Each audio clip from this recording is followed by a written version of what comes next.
Okay, everybody. We are now into the sophomore episode of the Starstruck podcast. Episode 2. It's only been 3 weeks since the last one, but I promise you guys, we were really waiting for something special. I had wanted to do the first episode just to get it out there, and then the next episode, that's when we were going to do our thoughts on the mid-chapter update, because then we would actually have something. Sorry, I was still just tweaking the levels a little bit. I think we're good right here. Okay. Yeah, so I wanted to make the next episode, the second episode, on our thoughts on the mid-chapter. And, well, so the first thing that happened was the mid-chapter came like 2 weeks later than I was expecting. How dare you? That's making unnecessary noise. My co-host here just took his Starbucks lid off and put it back on. SMH my head. So, anywho,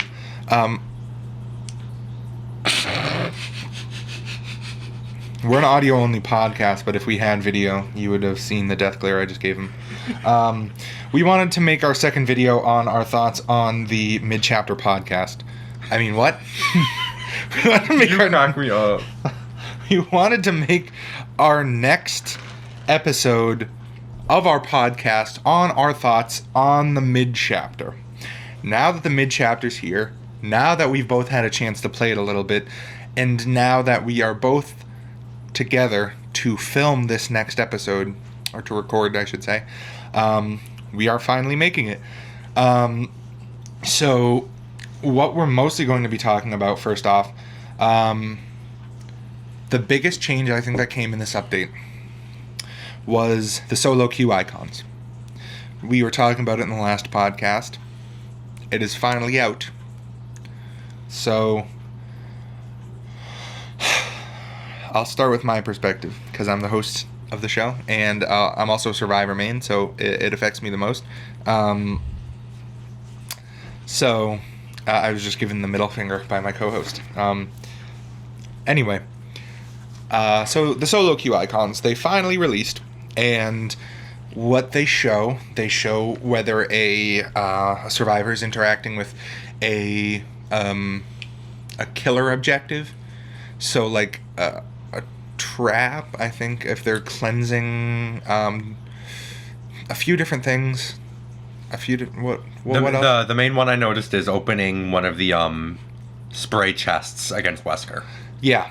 So stuff like that. It'll show. It'll show if they're doing that. It will show if someone's cleansing a totem. If someone is opening a chest.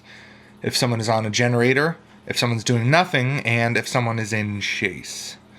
The little obsession clause that would pop up when you had, like, if you were the obsession and you were being chased, you would see those little, you'd see the little claws around you. You now see them on anybody, except just a little bit of a smaller version of them. Little tiny ones at the bottom of the character's portrait that pops up instead of like the full-on obsession clause around the entire person. Sorry, had a little glitch right there. So we got that right now. And there was a small bug that they had actually hotfixed in. Not only... Oh, and you can see the recovery progress of people on the ground. It was apparently a bug, which I was not aware of. For the first few days of this update, you could see your teammates on a generator, but not the progress of the generator that they were on. But they actually changed it to make it so that you could see the progress of the generator going, which I think is pretty cool. I know some people would argue that it was a little too powerful, but the objective of these icons is to make make the solo queue experience closer to the Survive with Friends experience. And I think it's a very good change. It's a very good update, and I don't think it's actually too overpowered because having time to play with it, I have come to the conclusion that it doesn't help me do anything except realize that everyone else is doing nothing. I don't know how you feel. I agree. In fact, it makes me more pissed off because I'll be in a chase the whole game, and I'll just, instead of wondering what my teammates are doing and then figuring out that they're doing nothing, I just know that they're doing nothing the whole time. Yeah, pretty much. I'll be like, I'll be hooked and like about to go to second stage, and someone's like not paying attention.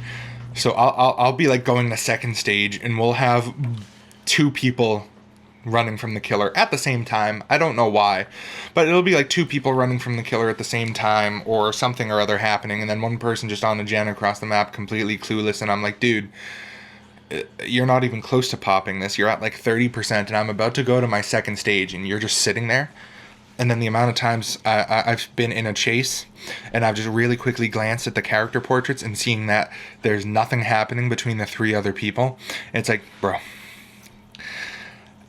I don't know what to tell you. I try not to criticize too much because I know I can be one of those useless teammates sometimes. I have been told multiple times I'm one of those useless teammates. Now, I'm on console, so I don't obviously have text chat, but Nancy Wheelchair over here is on PC. So he gets all the constructive criticism, if you will. Yeah, and then relays it to me, so I can feel bad about myself. Like one time I hopped into a locker instead of vaulting a window, and I got typical Jeff's. Of course he's on console. And then what was it? What was it recently with the where I was you were playing Ace and we were on a Groaning Storehouse. It was against a Legion. Yeah, and they're unoptimal playing. I'm like, I don't even know what that means. Yeah, like the guy criticized me. He said if I was doing something or if I did something earlier or blah blah blah blah blah, and I'm like, I literally couldn't have. Because, like, as soon as... I forget what it was, but I remember having just no spare time. And it's like, I couldn't have been doing anything better with my time. I didn't play amazing that match. I'm not saying I did. But that particular criticism, it confused me. But, to get back on track, because we did this last time, the solo queue icons. So, as I said, I think it was a very good change. But I think now it's just kind of a lot of, you're seeing that your teammates are definitely doing nothing. What has your experience been with these? Well, I think that the solo queue icons are a great change, and I think that bridging the gap between solo queue and survive with friends is really good for the game, because solo queue is the weakest role in the game. Like, objectively, there's no... there's no argument about it. It's the weakest role in the game. And I feel like bridging the gap between Survive with Friends and solo queue is what needs to be done for the balance for the game in the future to be better.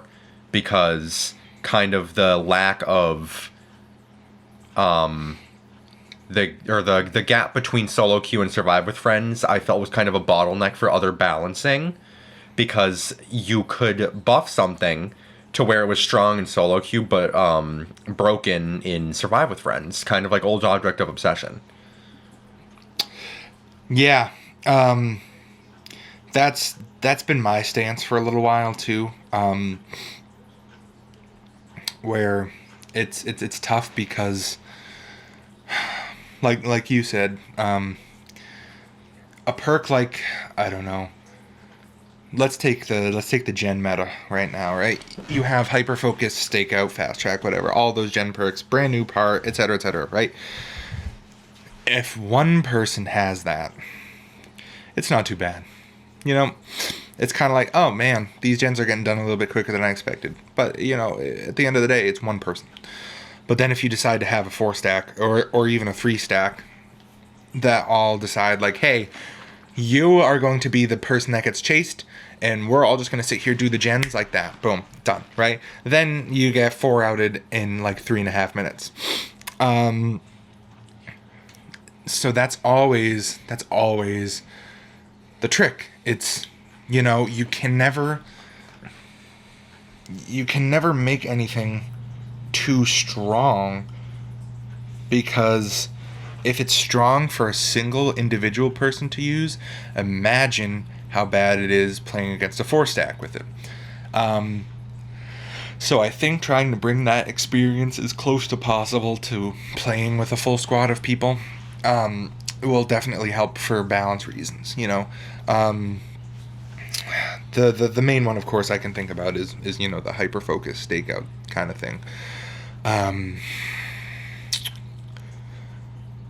I mean, killer is a one-man role anyway, so it's not like you can, But, I guess technically... Instead of custom game, like how it used to be, kill your friends is kill with your friends. So you have 2 killers and then against 4 survivors. Exactly. I think 2v6 would be fair. I don't think 2 killers at all would be fair, just because of the way that Night is right now. The fact that you can basically have the 2 killers just smack them at once and then insta-down them, basically. Yeah, I've seen some videos about it. Like, people like doing the custom lobbies. But yeah, I guess some killer perks are... Well, for example, Eruption. Still want to talk about, like, Gen Kick and stuff. In a Survive with Friends, you can kind of be like, I'm about to go down, hop off a gen, and then you don't get any eruption value. At least you don't get the value out of incapacitating the survivors. But if you have, I don't know, just a solo queuer, someone goes down, and then it's just, yep, I'm in-capped now. So I definitely think that will help the balancing of the game, but only marginally. I'm going to be honest. The solo queue icons, they didn't help as much as I had anticipated. I was expecting this to be like a lot bigger of a deal than it was, and it being like one of the best changes to ever happen to Dead by Daylight, just quality of life and everything. But as it turns out, at the end of the day, it's like, yeah, it's fine, and definitely a welcome addition, but it's nothing crazy. Honestly, it's nothing crazy. I mean, have you noticed? I honest to God, I haven't played a single match of Killer since this update came out. So you're all my information for Killer. Have you noticed anyone playing differently as after this? The recent mid chapter. Like, do you think anybody has any extra information maybe that they would have not had before this update? I've found that more people are doing gens. I find that more often, that if I'm chasing one person, then their other 3 teammates are doing generators. Or I also don't know if it's because of the mid chapter, but I've also found a lot more people hiding. Like, I'll have games that have been stalled out an extra 15 minutes because people just keep hiding and don't do anything. Mm-hmm. And then they be clowning me in the endgame chat like, bro, you're playing Nerf. Like, guy, you hid in a corner for 15 minutes. I don't know what you want me to do. Yeah, no, I hear you. I feel like I feel definitely a lot more pressured to do gens, because I know that if I'm not doing a gen, my teammates will see that I'm not doing a gen. And even though I never deliberately throw a match, it makes it a little bit scarier for me when I'm like, it's been 30 seconds and I'm running around this map trying to find a gen and I haven't. I hope no one's judging me. But let me see. I have a list of some. I have a list of some things here. The Moonlight Burrow event, released just a couple days ago. It's the same thing as every other Lunar New Year event. Feng Min got a new skin, guys. 2. Feng Min got 2 new skins, guys. I don't know what to tell you. I mean, she hasn't seen a skin in forever. I think this is amazing. No, I mean, I think this is revolutionary, personally. I mean, like, I think people like Hattie and Quentin just get too many, to be honest. 100%. I know, like, every update, Hattie and Quentin are just getting new cosmetics, and I think it's rough for the other survivors, like Megan Fengman. I know. I think it's about time that these underrated, underutilized survivors really, really get their fair share of their cosmetics. I mean, come on, what? Meg only has 190 individual pieces to put together. I mean, that's rookie numbers. Exactly. Compared to Jeff, who has like 63. Compared to Nancy, who has 0. Well, that's different because Stranger Things DLC is not in the shop anymore. By the way, guys, I'm selling a copy of Dead by Daylight Nightmare Edition. I would do a giveaway of it if I knew that it would help the podcast numbers, but when in our last episode you were bragging about how you got the Nightmare Edition, and now you're selling the Nightmare Edition the episode after. Listen, it's been a few weeks and I haven't touched Steve or Nancy or the Demogorgon. So I figured it would be a better idea to maybe just sell the game and just buy it back for like $7, and then I need to pay off my credit cards, bro. I don't know what to tell you. I'm too young to have a credit card. All right, so let's see. The new tome also just arrived like a few days ago. Which Fengman got more skins in? Yeah, she's got like 4 skins in the span of like 2 weeks. Yeah. Oh, excuse me. Can't say anything. I bought the new Fengman skin. Yeah, I bought the bunny ears one. Okay, so let's go through some of these quality of life changes. So moving forward, getting 4 kills will earn the killer a merciless killer rating rather than the previous requirement of a double pip. That doesn't mean much to me, but it means a lot to people who are going for the adept killer challenges, like Scott Jund. I have every killer adept. All right, no need to flex. But it throws me off when I play a game of Nurse and I get 3 kills in a DC, and then I see that I got just Ruthless Killer, and then I go and look at the emblems and see that I double pipped. Mm-hmm. It throws me off because I'm not used to that change yet. I just think they should get rid of the emblem system in general. I think it's stupid. Where's my old survivor ranking system? 10,000 blood points, you ranked up. Mm-hmm. I know. I love that.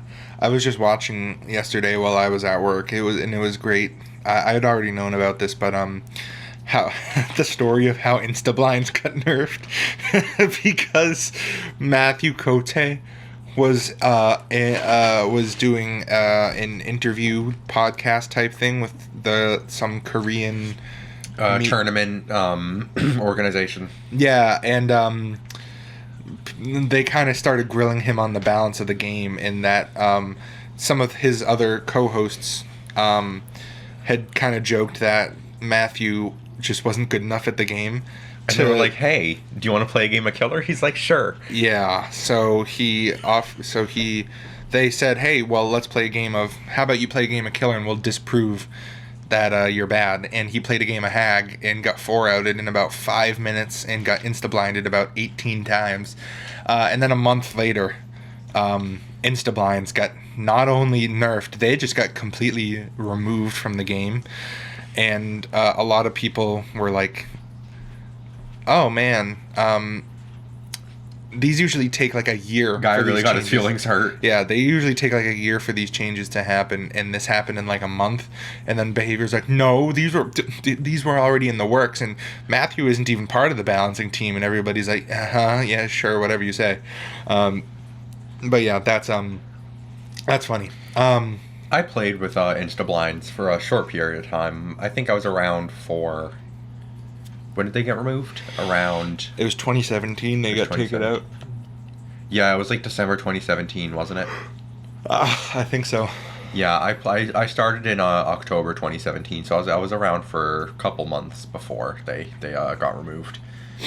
And I remember being on the old... It was Blood Lodge. And I was playing Claudette, bro, because I used to main Claudette. Because that was who you mained back in the day. It's who I mained. I was running my Self-Care, my Decisive Strike, my Dead Hard, and I think my Adrenaline, so the meta has not changed since 2016. No. And I remember my Utility Flashlight with an odd bulb, which used to be purple, and my Sapphire Lens, which used to be green.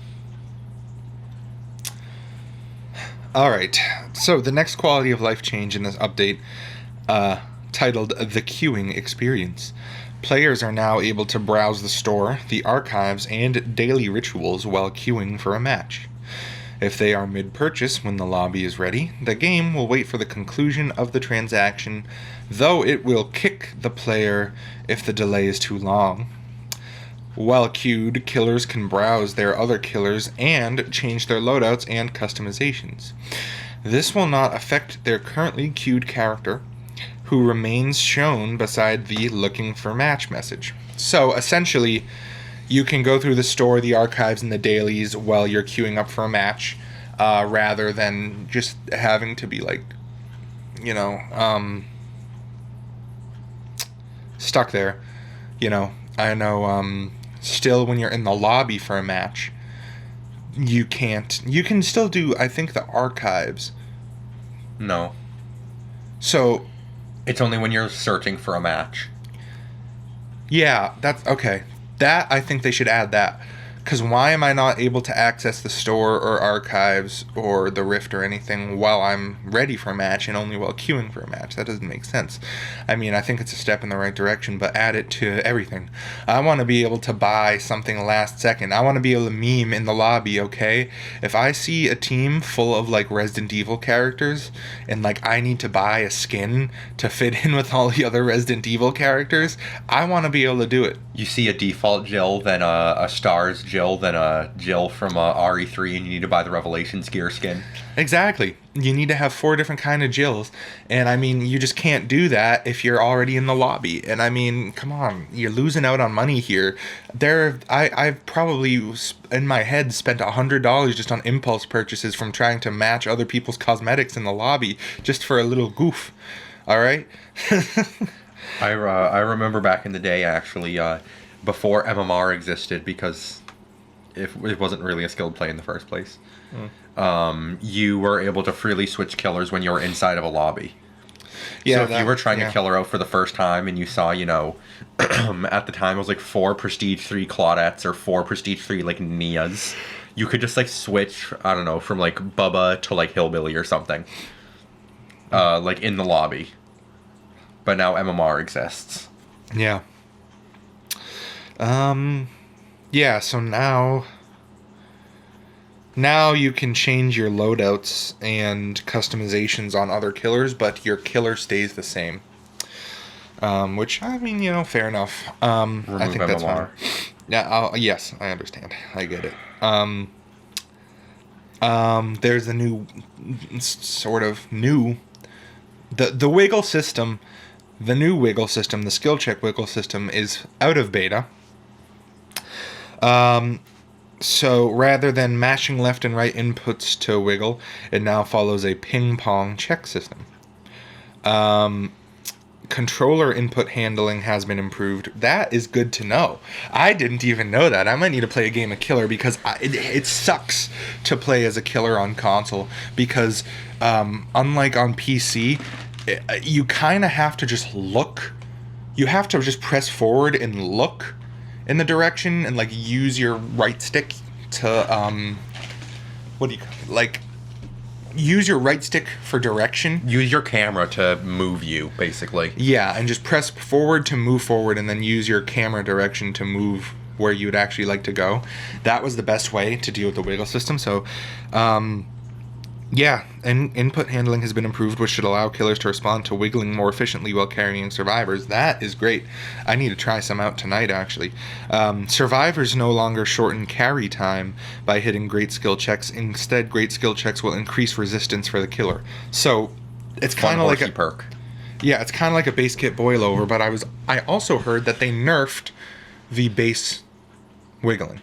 So hitting great skill checks will bring it back to how regular wiggling was before the update. That's what I heard. I'm going to go through the rest of these patch notes to see if that's true, but I heard that they nerfed wiggling resistance because if you were hitting great skill checks and it gave you extra on top of your normal wiggle, it would be too much. No, it's 20% increased resistance every great skill check. So plus boil over, that's 100%. Yeah, so you hit one great skill check with boil over, that's pre-nerf boil over. Huh. That's pretty crazy. I mean, 100% resistance. I mean, boil. people say boil over doesn't actually make that much of a difference.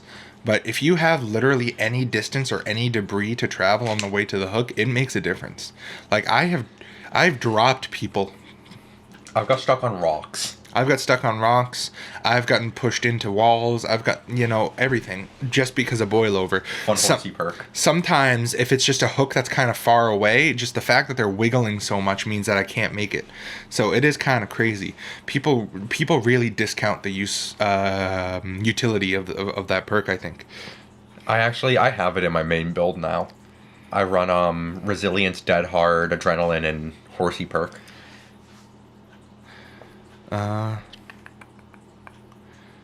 Okay, so down to the balance changes section. All right, let's see. What do we have? So we got the knight. All right, skip that. Yeah, so let's just go over it very briefly. What is it? So I think it's that the knight gets haste when coming out of his power for a few seconds, and then his orb now disappears, so you can't see his patrol path that he's sending out past like a few meters. He still sucks. He's still a bad killer, but he also still sucks to play against. It's really weird. You have a lot of killers like Sadako, Legion, Plague, who are like mid killers. Like they're not that great, but they still are terrible to play against just because, like Knight, I mean, you play against a decent Knight, you can't do anything. I mean, I played against a bad Knight the other day, and that was just laughable. But, playing against like a decent Knight, you're at any loop, you can't do anything. Because, especially if it's like an enclosed loop, like those corner loops on Larry's, forget about it. Oh, yeah. I think that the Knight reminds me of old Frank's mixtape on Legion. So what that was is when Legion first came out, you could hit someone in your frenzy who was already in deep wound and it would shorten the timer. And if you had Frank's mixtape, you would go into frenzy, hit them, then hit them again, so then you would get stunned out of frenzy for 3 seconds. Then you could wait, I don't know, it was like 2 or 3 seconds for you to start using your power again, then hit them again and they were downed.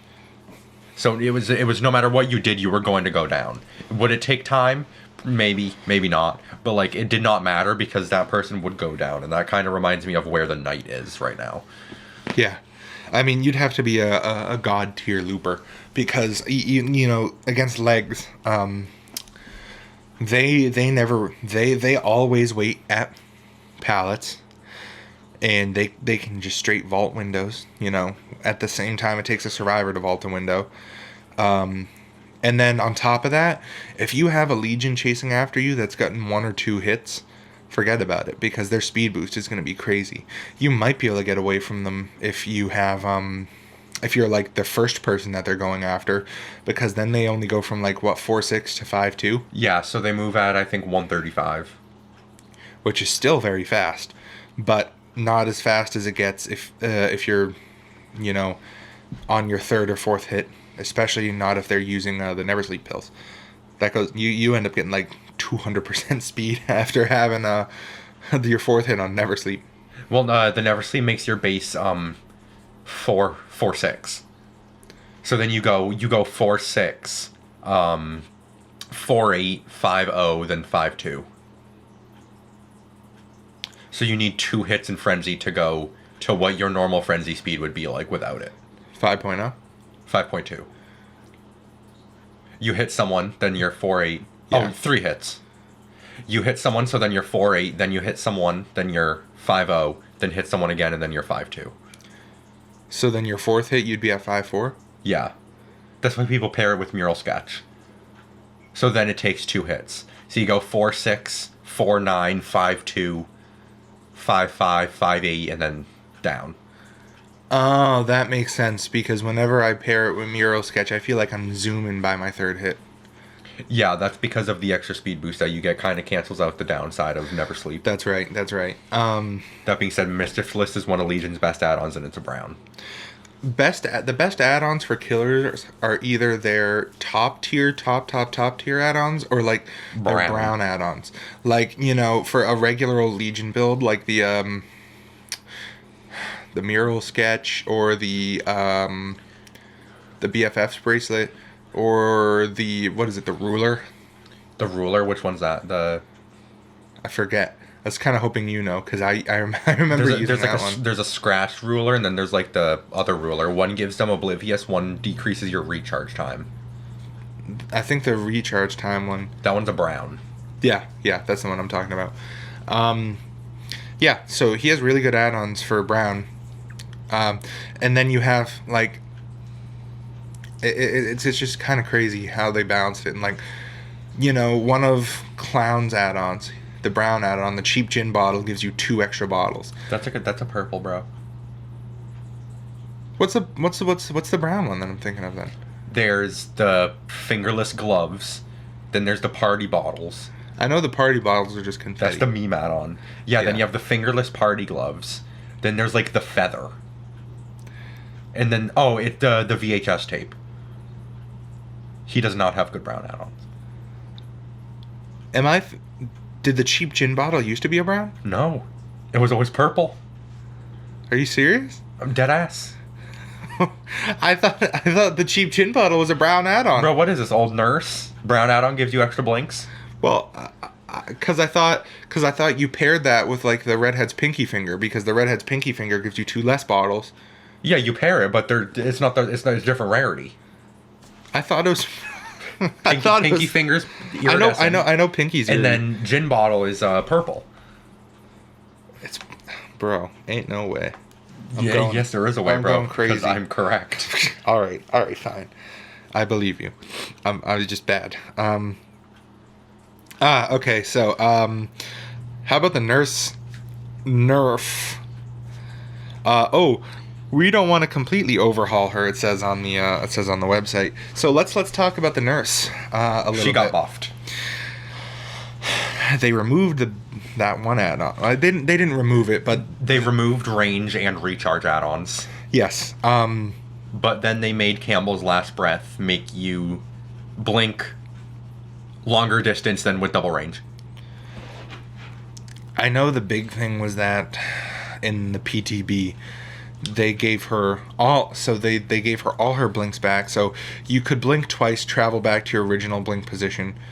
Well, actually, no. That was with Jenner's Last Breath. You could blink twice. Well, technically, couldn't you blink 3 times if you used the bookmark? If you brought bookmark, yeah. So let's just say you brought bookmark in Jenner's.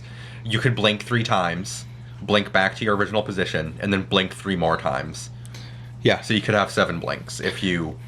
And it could be like you never went to an original position, depending on how you positioned yourself. If you kind of did it like a... almost like a spirit husk with the Wakizashi. We can just teleport back to it. You could set it up in a way where the survivor needs to go back to where you blinked from. Blinked from. So, yeah, it wasn't... it had no downside at all. They did end up redoing it, and they made it so that, you only had 1 blink out? Yeah, you now just get 1 blink back. Yeah, so if you use all your blinks and then return to your original position, you only got 1 blink, which is good because, I couldn't play the PTB again. I'm a console scrub, so console players don't get the PTB. But I watched a lot of videos. I watched my brother play, and yeah, it was bad. And then there was there's a funny bug with coup de grace that he had actually found out that they ended up fixing. I'm not sure which killers it worked on, but he found out... Bubba. It did work on Bubba? It worked on Bubba, bro. You could have it was like a 26-second chainsaw sweep. Yeah, so for some reason... If you brought, like, Tuning Guide, the award-winning Chili, and Carburetor Tuning Guide, coup de grace with the award-winning Chili, you could have, like, a 26-second chainsaw, bro. Yeah, so coup de grace, for some reason, worked with the special attack. Bubba's chainsaw. And then also, he found out that he was getting a coup de grace lunge at the end of his blinks as nurse, and it wasn't taking a charge. It didn't take away a token for a coup, which is interesting. They found out about it. They took it out of the game, but I thought that was interesting. Yeah, so now it just does not work with nurse anymore. Like, it says lunge attacks, bro. That is true, because one of the things that they did do in this update, the big thing that a lot of people were asking for to be nerfed on the nurse was making her blink attacks special attacks instead of basics, so you couldn't use perks like Sloppy Butcher, Starstruck, Noed, Jolt, save the best for last if you want to torture yourself. so any perk that works on basic attack only now no longer works on nurse, which I think is a very fair nerf. But now I have seen 0 nurses and about 85 blights taking their place, which I'd rather play against a nurse than a blight any day, honestly. But you know, if a nurse runs Franklin's Demise, I don't know. I don't know about that. You know, you use your toolbox at the very start of the game and then they hit you and they think they get value out of it, you know?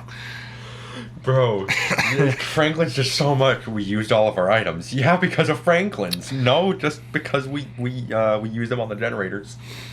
Yeah, we had a game a few months back where a nurse was running Franklin's Demise, and she was taunting us in the endgame chat after slugging every single person for the 4K immediately at the start of the match, talking about how much value she got out of Franklin's Demise, and it was like, dude, we all ran toolboxes, we all had our friggin' items depleted like 35 seconds into the match, and she wasn't hearing it. But you know what? Good for her, man. I mean, good for her. You know, if she she thinks she gets some Delusion is value very out of it. powerful. But yeah, I don't think we need to go through. Should we go through all of the new effects of the add-ons for Nurse? No, the the only one that I think is even worth going over is actually the heavy panting. Extends the duration of a lunge by 30% after more than one blink. Yes, that it's more powerful than you think. Because I've definitely had moments where I'm lunging from far away because I'm stupid and I think that I can hit it, and then I wouldn't with a regular lunge, but that little bit of add-on coup de grace really pulls through, if you will, and lets me smack a survivor. So I'll just make sure you're kind of leaning in more towards the mic because you're sounding kind of far away. So I'll just run through them real quick. So the Catatonic Boy's Treasure reduces extra fatigue from chain blinks by 65%, was 100%. Dark Cincture increases movement speed after a blink, but before the following fatigue by 30%. I think that one is so horrible. I don't see the point in that, bro. You get like half a second between coming out of a blink to getting fatigued, and it extends your movement speed in that period by 30%. I can see if you're running Pocket Watch with it, because that increases the time that you're in that kind of limbo, I guess, if you will, where you can't blink, or you blinked already, but then the fatigue. So I guess that Pocket Watch and Cincture are like... I don't even see that in here. Did they update that one? Oh no, that one's been the same. That one's been, I think, literally the same way since the game came out. Okay. So heavy panting then extends the duration of a lunge by 30% after more than one blink. Ataxic respiration reduces base blink fatigue duration by 7%, was 12%. Fragile wheeze, blink attacks inflict the mangled status effect. Campbell's last breath, the one that we just discussed. Campbell's last breath is after reappearing from a fully charged blink, the nurse immediately blinks again at full charge in the current direction she is facing. This only works if the nurse has a remaining blink charge, was originally a half-charged blink. So that means that you fully charge a blink, and then you let go. You go 40 meters. Badman's last breath. Hitting a survivor with a successful blink attack grants the undetectable status for 25 seconds, up from 16. This effect may only be triggered once every 45 seconds, down from 60, so that one just got buffed. Kavanaugh's last breath. When succumbing to fatigue, any survivors within 8 meters of the nurse are afflicted with the blindness status for 60 seconds. That one's my favorite, bro. I think it's literally one of her L tier add-ons now, bro. I mean, it's going to be Dull Bracelet. Oh my god, what's the other one? The White Knit Comb, the Dull Bracelet, and then Kavanaugh's last breath as her worst add-ons. Listen, I am a windows of opportunity stan. If you take away my windows of opportunity and you put any blindness on me at all, I'm literally useless. I don't know what I'm doing. If Well, I don't have- I'm a killer player, and I know what I'm doing as Survivor. I think you just need to. It's not really a skilled play. No, because I rely exclusively on windows of opportunity because I don't know the maps. So if you blind me, Maybe you I'm need done. to take a window of opportunity to get better at the game. I just punched him a few times if you couldn't hear that. Jenner's last breath, which is the one that we were speaking about. Once the nurse has exhausted all her blinks, the nurse can immediately blink back to her original position by pressing the active ability button. Must be triggered before the nurse succumbs to fatigue. After returning to her original position, one blink charge is restored. Added restoration of one blink charge. This is a change from the PTB where all charges were restored. The torn bookmark adds one blink charge, increases blink recharge time by 30%, was 50%. So they buffed her 3 blink add-on, I guess. Matchbox sets maximum number of blink charges to 1, increases the nurse's base movement speed to 4.4 meters a second. So that's like Huntress, Deathslinger, Trickster, Spirit Hag speeds. Was 4.2, no longer allows other add-ons to increase blink charges. We've also adjusted the following: improved feedback for the spasmodic breath add-on and an updated blink recharge audio to give a better indication of when blink charges are full. That existed already. It's just easier to hear it, I guess. Okay. So that is it for the nurse. Next up is the rework to Eyrie of Crows.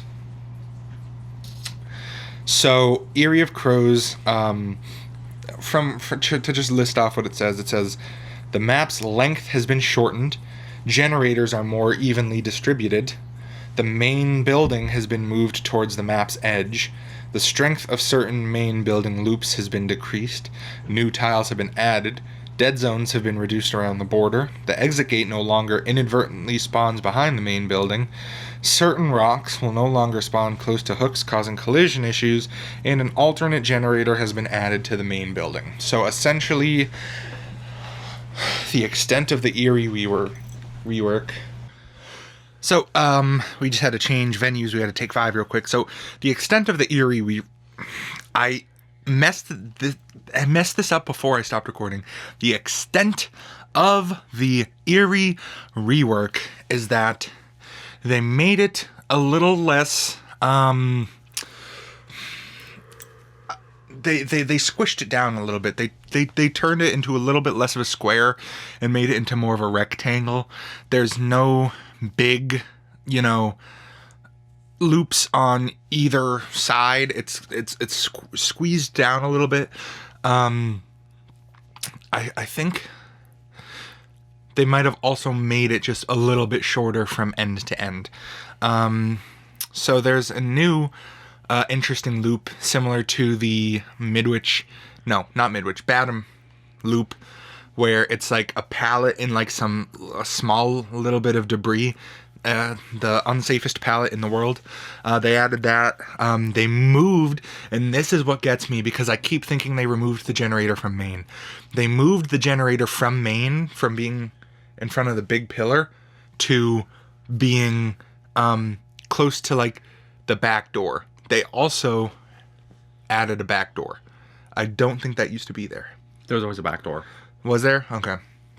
Well, it's close to the back door instead of closer to the front of the building, which I think that makes it a little bit better for survivors. And frankly, because there's a door right there to leave. Plus, I think, is there a window or is it just a door? I don't know. But it makes it a little easier for survivors to leave. It's not so unsafe anymore. See, I've never been one to complain about maps. I feel like that's just another thing for people to be like, well, I lost because I was playing Killer on Eyrie of Crows, and I was playing on Ormond. I was playing on a bad map. It's just like, so I never had an issue with that map. Eyrie of Crows and Ormond are 2 of my most favorite maps, whether I'm playing as Survivor or Killer. And those are 2 maps that people talk about being terribly Survivor-sided. I just like them because I can actually see. and it's not like crazy like dark. But yeah, so they reworked Eyrie. They made it a little bit smaller, reworked some of the loops, and made it a little bit more easier for killers to play around. And I definitely have noticed that main building definitely is not that strong.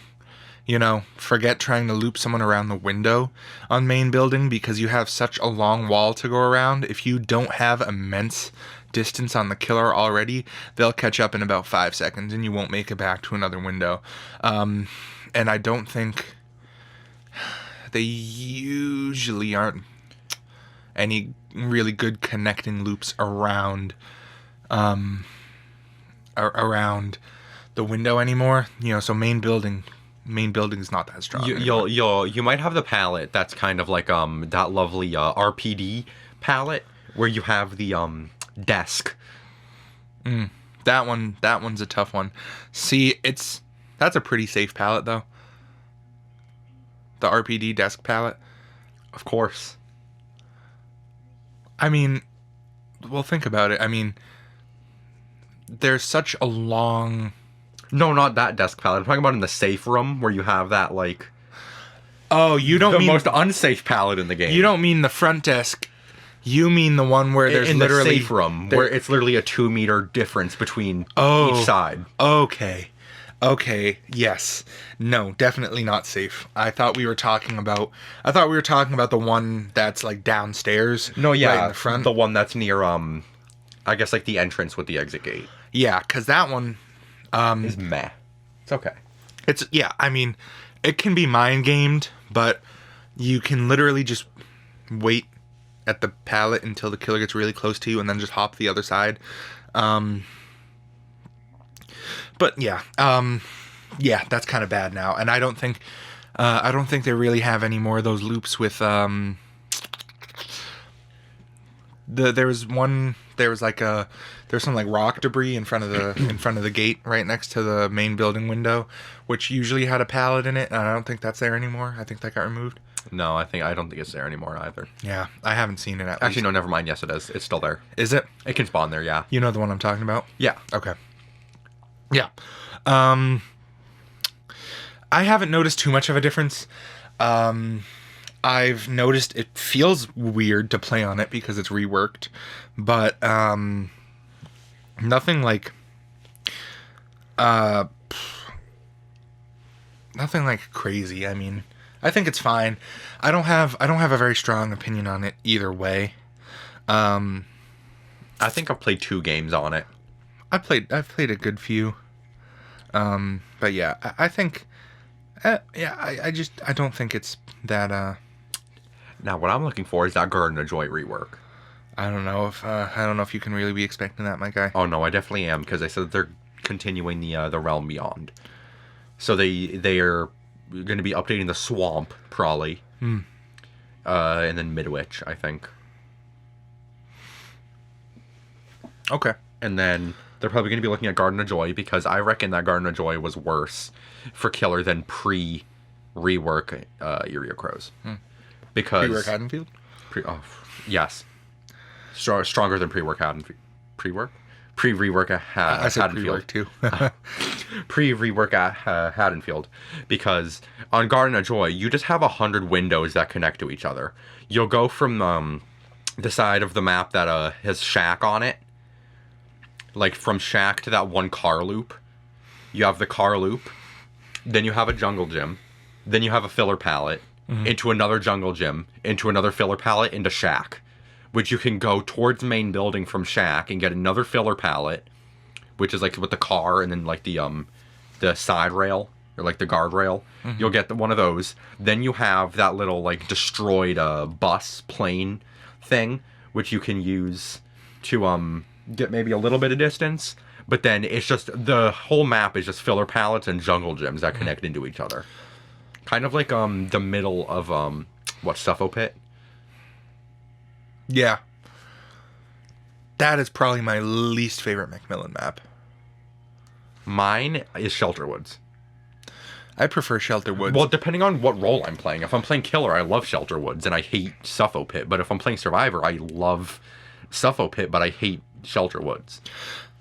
Well, this is the thing about Suffocation Pit. It's that I constantly feel like the map is significantly smaller than it is, and because you can effectively split Suffo Pit into 2 different maps, because right down the middle are those few jungle gyms, the brick buildings, and on one side of it is the shack, and then on the other side of it is the main building, the pit itself. And then there's like 3 gens on one side and 4 on the other side or something.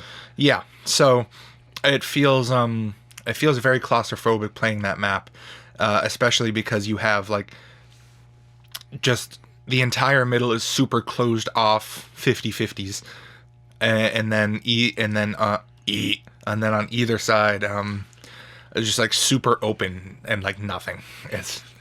I remember I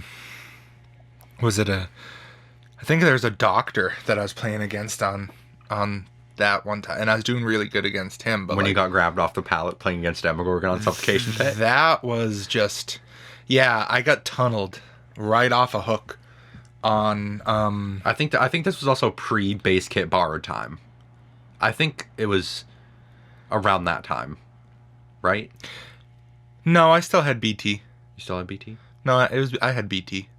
No, because I was playing Nancy, and I didn't start maining Nancy until after that mid-chapter, that 6.1.0, the meta shift. Yeah, so I had BT, but yeah, I had vaulted a pallet, and I was getting tunneled out by a demo who was playing terribly the entire game, and I was on death hook, and I vault the pallet, and he yoinks me off the pallet, and then... But this, I got pissed because I asked Chris, I'm like, I can't get my co-host. I said to him, you can't get grabbed when you're fast vaulting, right? He's like, no. But you can get grabbed off fast vaulting a pallet, and I figured that out that day. I also yelled at him because I was looping around Shack, and he, for some reason, was standing in the window, and I got spooked because I thought it was the Demogorgon standing in the window. It was just Nancy. It was Nancy Wheeler. And then I looked back, and he was coming in through the door, and then just got smacked. I didn't have the time to drop Shack on him at that point, so yeah. So that demo was playing really bad, and I still died to him, but I also was playing pretty bad because I've improved a lot since then. But yeah, I mean, it's not Nia's the killer anymore. It's Nancy Wheeler. Yeah, it's Nancy Wheeler. All right. So we're running up on about an hour.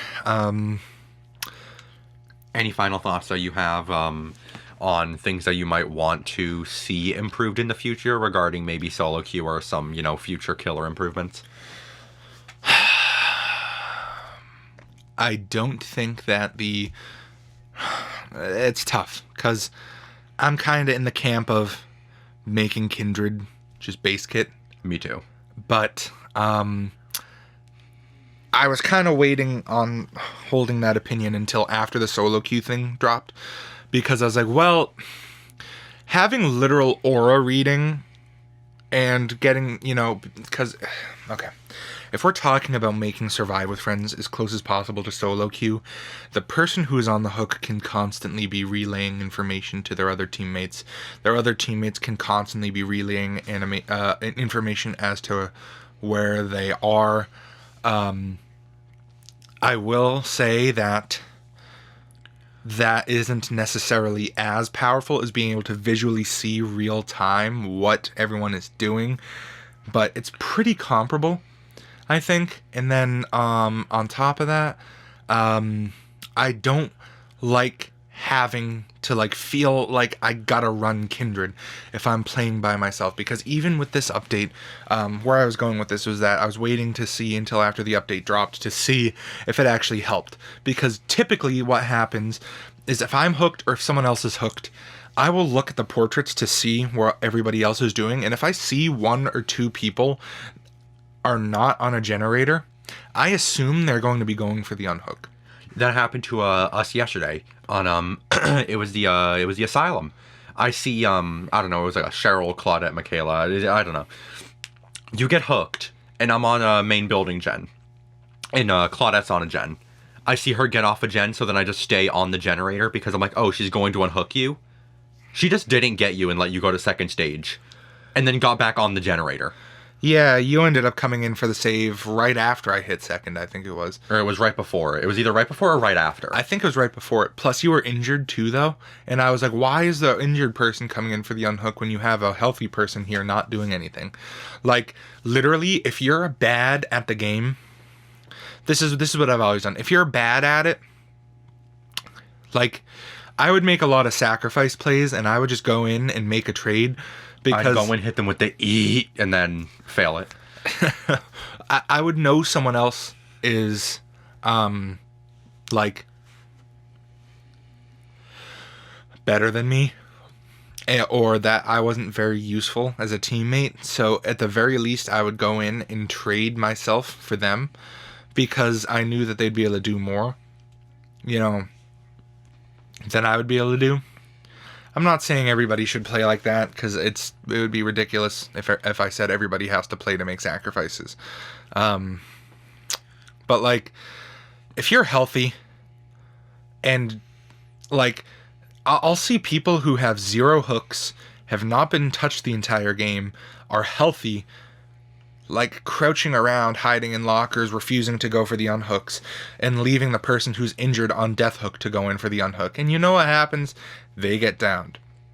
And they get hooked, and they die. And then instead of one person dead, it's 2.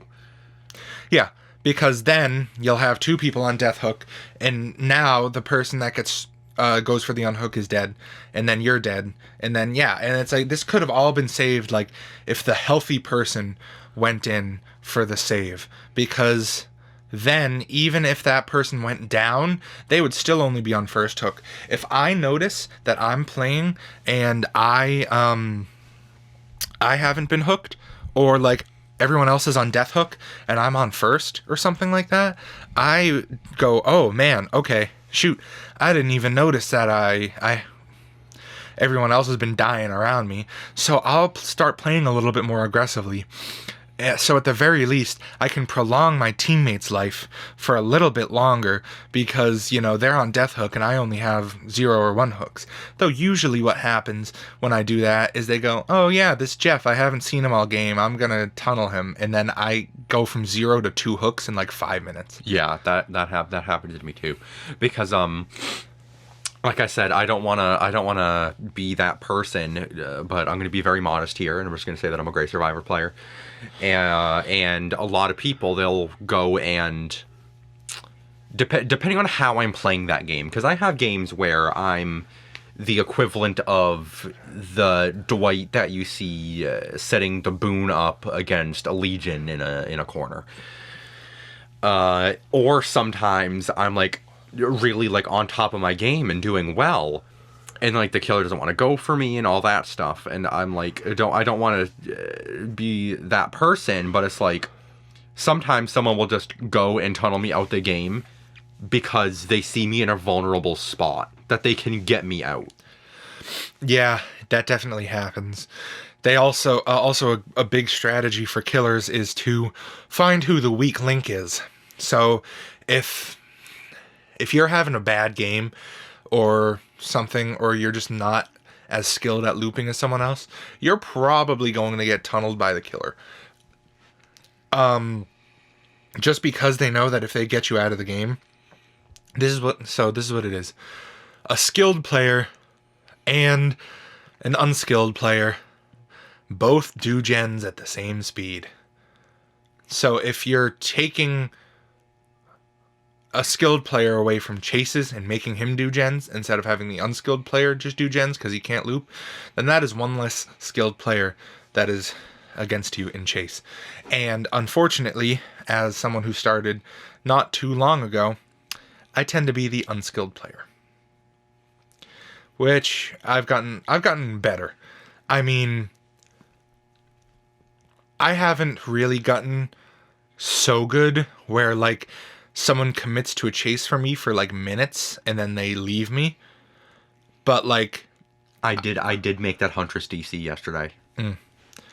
But I've gotten good enough to last in chase for a little while. Yeah, like we've done 1v1s like occasionally. The which 1v I want to do another one actually. I'd like to do another one as well because I've gotten better since then, I think. But now the only thing is when we do 1v1s, of course, you know, I don't have windows of opportunity cuz we do no perks. Which yeah, it's a little rough because I really rely on that. But yeah, I've gone from, you know, lasting like 45 seconds to like, you know, maybe a minute and a half, 2 minutes, you know, depending on who the killer is. And then our gen still doesn't get done. Yeah, that sounds about right. I ran a night. What are you looking at, bro? The sound bar. Oh yeah. I ran a night for the entirety of the endgame collapse, and then I ran a leg for a little while, but I think they had like Bloodlust 5 million because I vaulted a window and I'm like, yeah, I make that pallet, and like 2 seconds later, there are red stains right up on my ass, and I was like, what? They got the BFFs, that one purple add-on that makes you what 5% faster.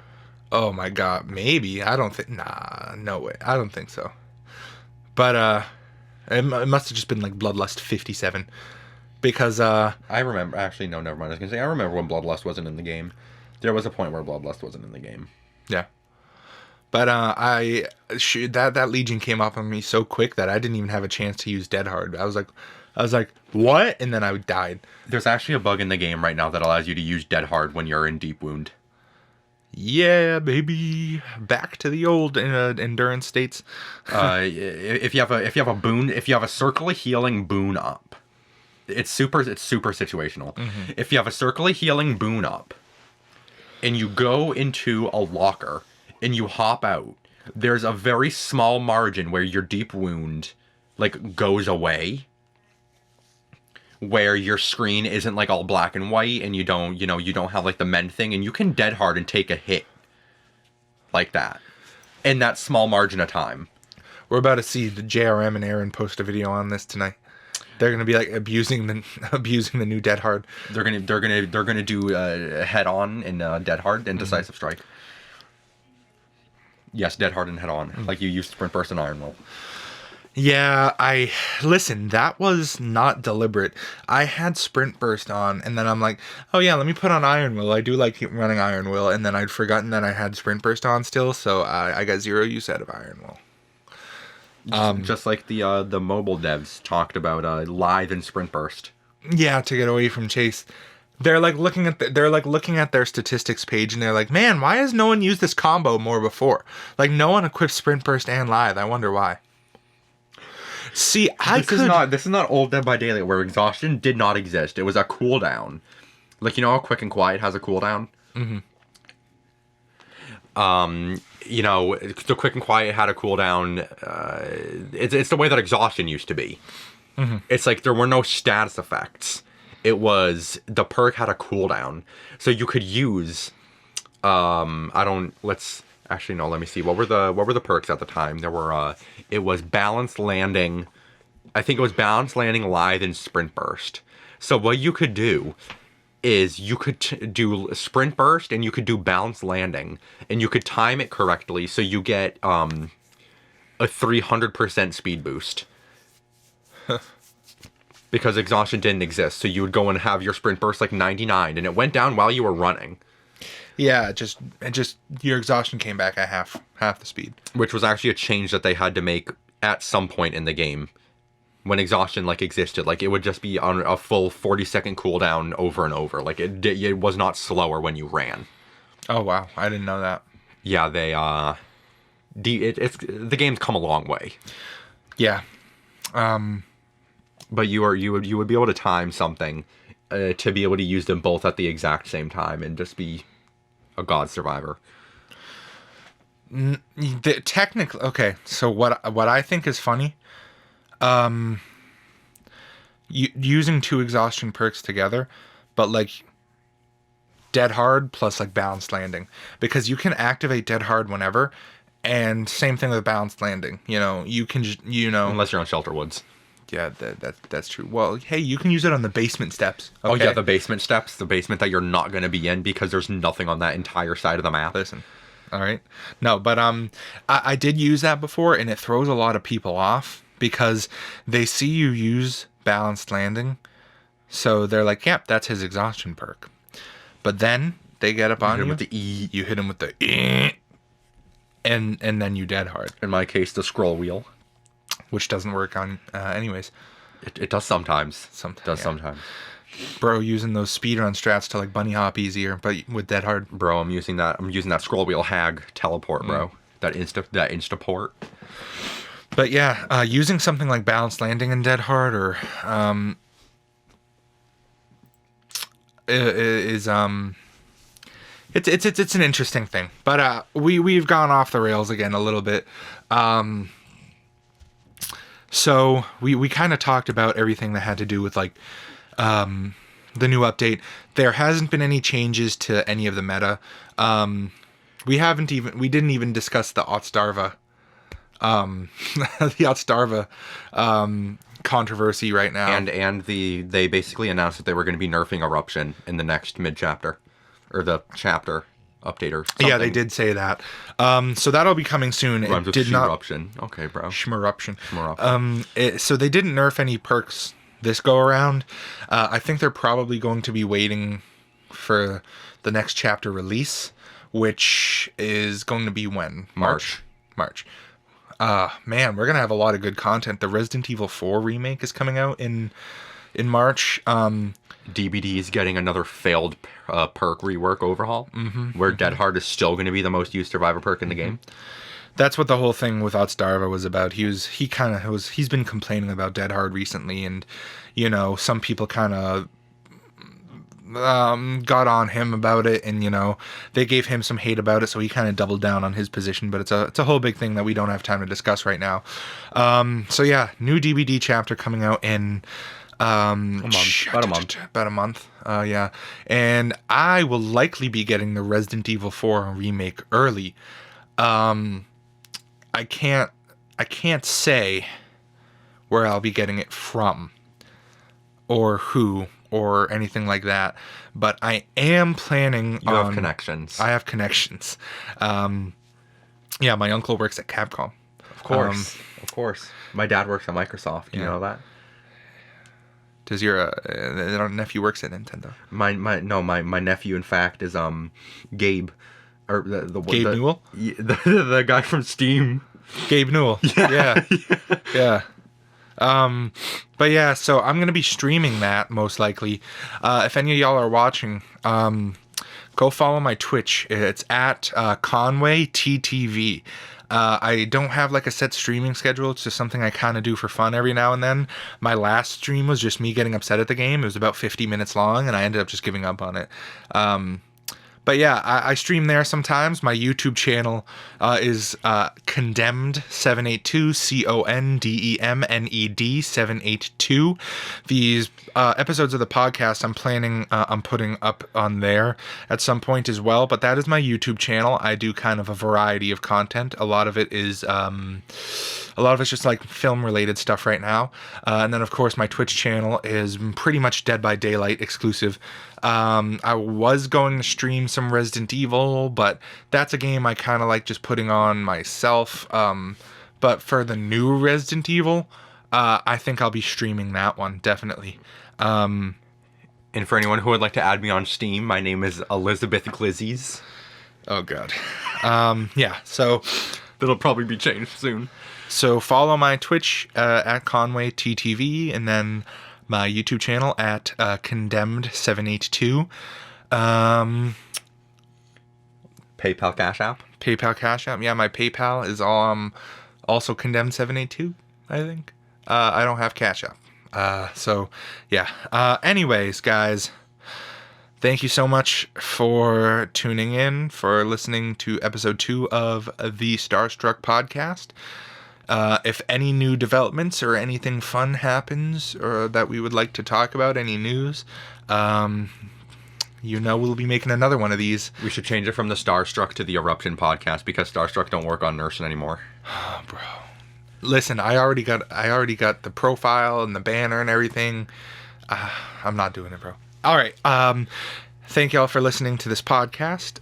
I hope to see you in the next one. See you in the fog. See you in the fog.